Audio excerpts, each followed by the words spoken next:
Hey guys, how's it going today?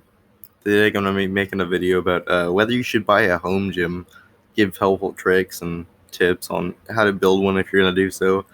Obviously, the question of whether you should buy a home gym is very complicated, but I'll immediately answer that if you're someone who's just started going to the commercial gym and you're not sure if you're going to stick to this regimen, then it's probably not a good idea to spend thousands of dollars on spend a lot of money on a home gym unless you're Bill Gates with that money. But if you've been going to the commercial gym for quite a while and you're spending a lot of money on a membership, should you invest in a home gym?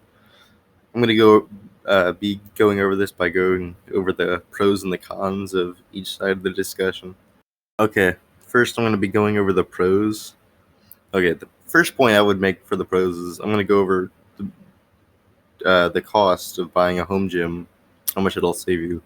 The commercial gym that I go to, although I assume it's cheaper than most, it's going to be $40 a month, which equates to $480 a year. I, at this point, have spent probably just over $2,000 on all my equipment, plates, bars, etc. So that comes out at the same price as keeping that membership for a bit over 4 years. And I guarantee that we'll be using that equipment for far longer than 4 years from now. The next pro is going to be you always have the piece of equipment you want. Everyone experiences when you're trying to get in a killer push workout when the gym's packed. You look over to the two benches in the gym and they're both being used, and you obviously don't want to ask to work in. You think you can get a great workout in without starting with chest. Half the dumbbell rack is being used, as well as a whole cable crossover machine, just by one dude doing cable flies. This, in my opinion, is the best part of having a home gym. You'll never have someone using a piece of equipment when you want it because it's yours and you're dealing when working there, unless you have a gym partner at the moment. You're in your house or garage. That's worth a lot of it, in my opinion. That's one of the most important points. But another pro is going to be you have no lack of willpower. While going to the commercial gym, I certainly had those days. Like, I just every so often that I didn't want to go. First, I have to get dressed for travel time, warm up my car if it's winter. It's a nice 20-minute drive. When you get in and have to get all your workout clothes on, get off all the clothes in the snow. If it's summer, it's not that bad, but still, the drive is pretty annoying. I have to do extra bit of warming up because you came outside when it was quite, probably not 70, but then you have to do everything over again when you're ready to head home. Get undressed, put on your clothes. This makes like a 2 hour workout last more like 3.5 hours, which is absolutely ridiculous in my opinion. It just makes you not want to do it. When your gym is literally less than 10 feet away, it's really easy to just go in there and get started whenever you feel like it. Even if you don't want to do a full workout, it's really easy to just screw around and just try to get the routine in. Okay, the next pro is going to be it's really easy to start a home gym. Although I spent $2,000 on my home gym, which isn't even that much, but to start a home gym just for the basics, you don't need to spend nearly that much money.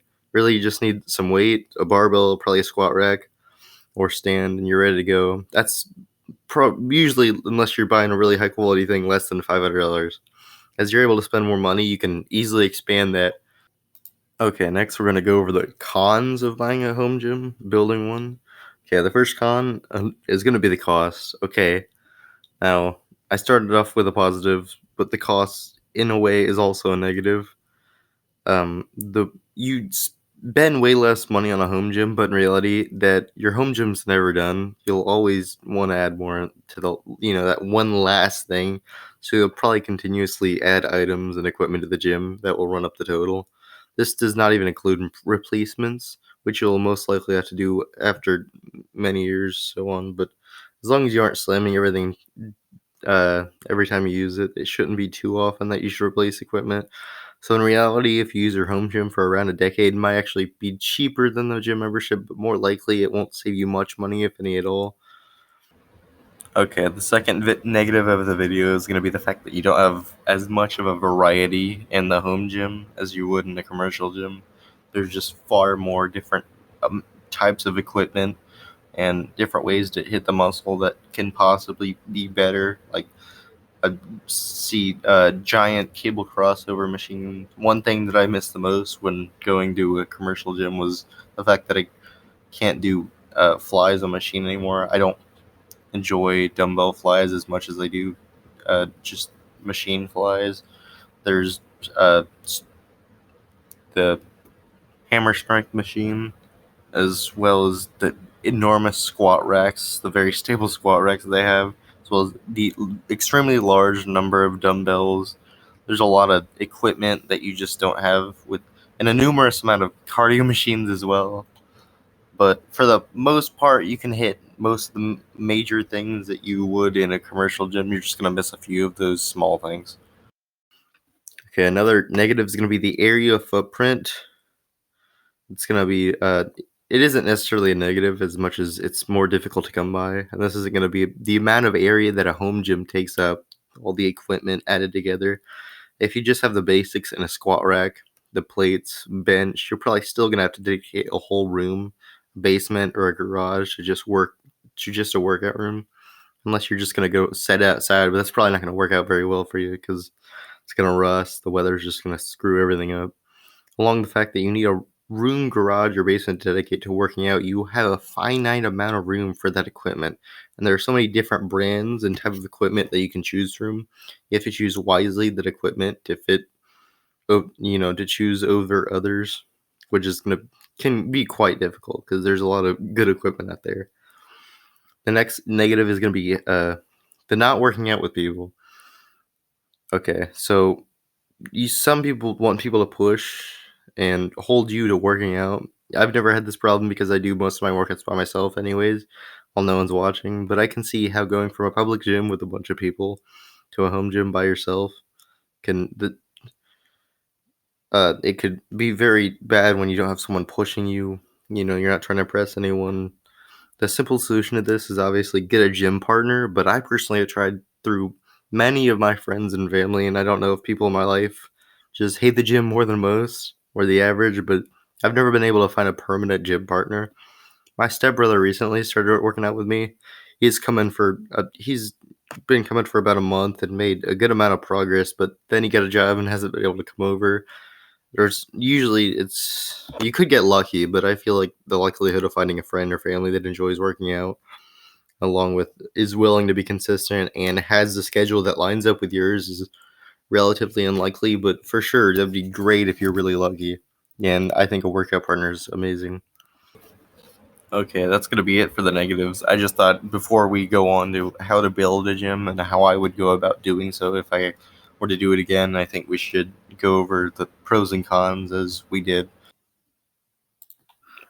Okay, I've gone over what I believe are the main pros and cons of building a home gym, but if you decided to build a home gym, how does one go about building one?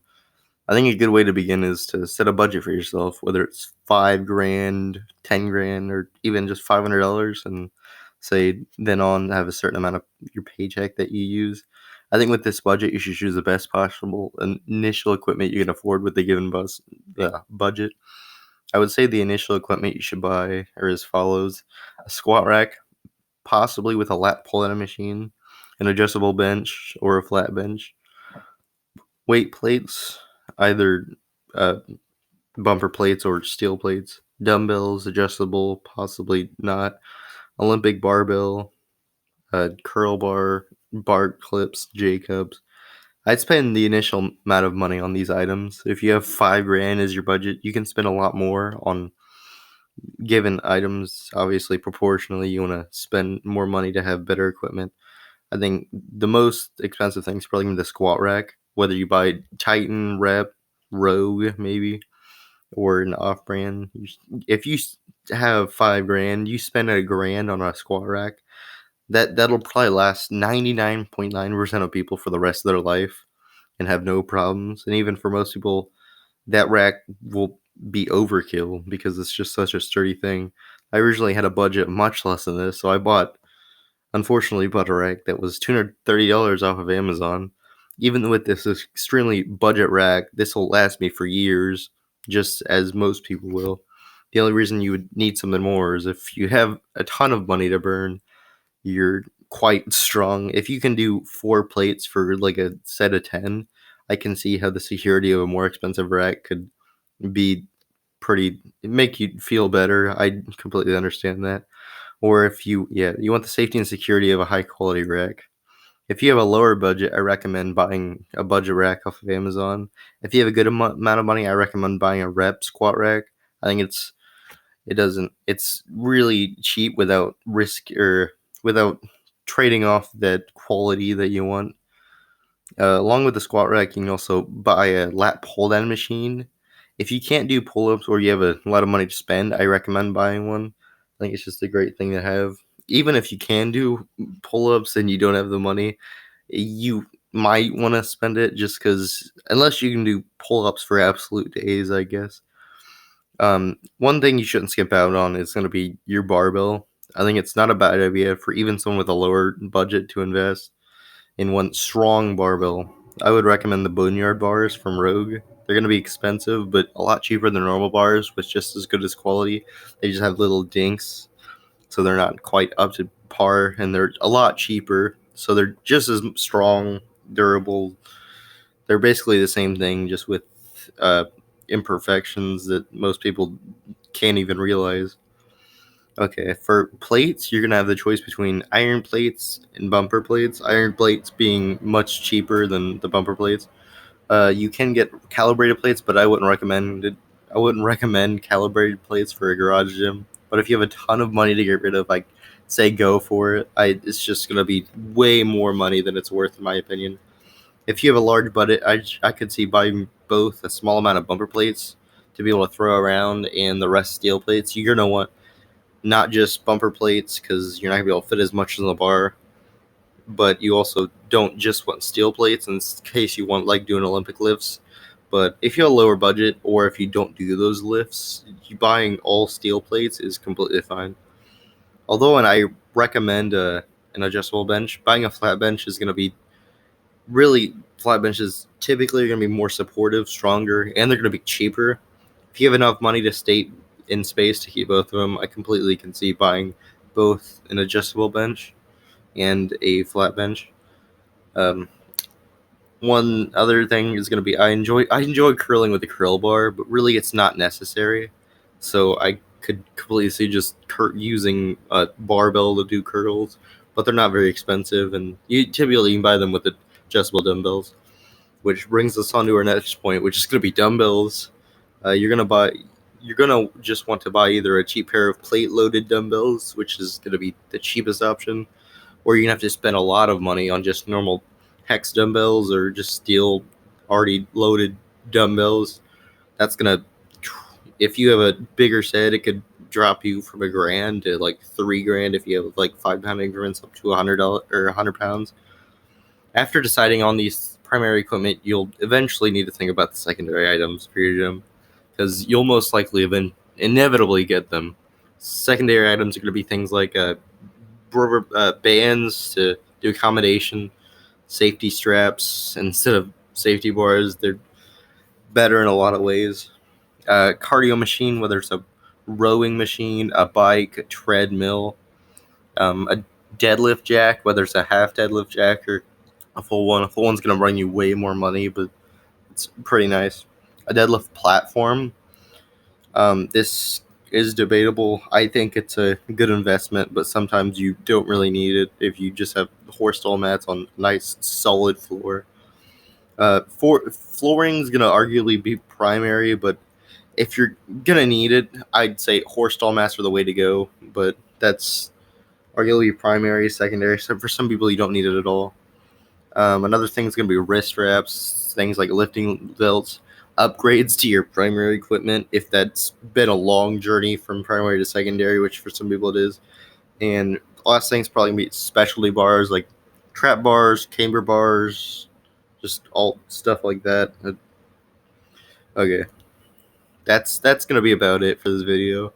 I hope this helped to view the pros and the cons of building a home gym as well as possibly deciding if you're going to do so.